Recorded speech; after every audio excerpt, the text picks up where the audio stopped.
Okay, one of the first things you need to understand about gold panning is that gold is very heavy. It has a specific gravity of just over 19.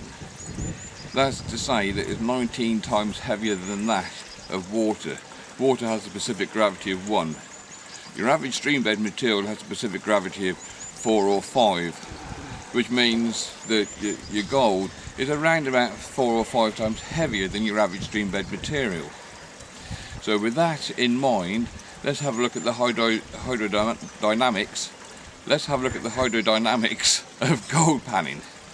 Okay, so we've got our pan and we've got our sediment in here. And then what I'll do, I'll just drain off some of that water. We don't want too much in there. Now we've got to give this a vigorous circular motion. We need to get all the material in the pan nice and fluid so that it's all in suspension. Once we've got this all in suspension and nice and fluid, we just tilt the pan slightly forward and then give a vigorous left to right motion.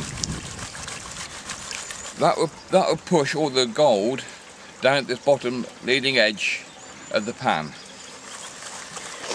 So by doing this, what it will do, it will raise all the lighter material to the top and the heavier materials will sink to the bottom. And then what we're going to do is just push the pan gently through the water so that the water breaks on the back of the pan and the lighter materials will float off. And we need to keep doing this circular motion and the left to right motion maybe about 4 to 5 times each pan that we do.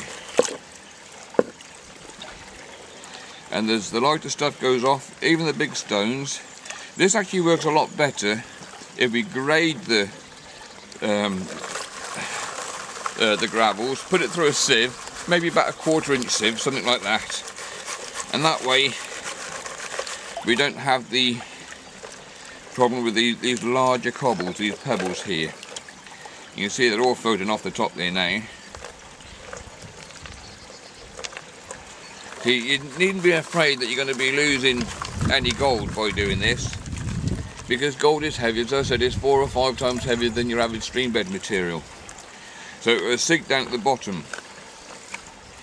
So there comes a point when you're panning that you'll find that the riffles actually get in the way. So you turn the pan round to the smooth side. You can see I've only got about a tablespoonful of sediment in there, and then very gently, this is actually best done over a bucket in case you lose anything over the top.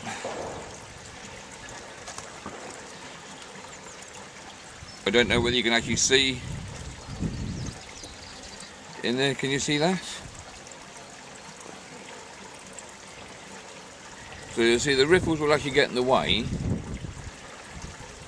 when you get down to the finer stuff. So by using the smooth side, you would pan out the sediment. But this is what we'll call fines, and then we'll put these into a snap top plastic bucket and save for a later day. Okay.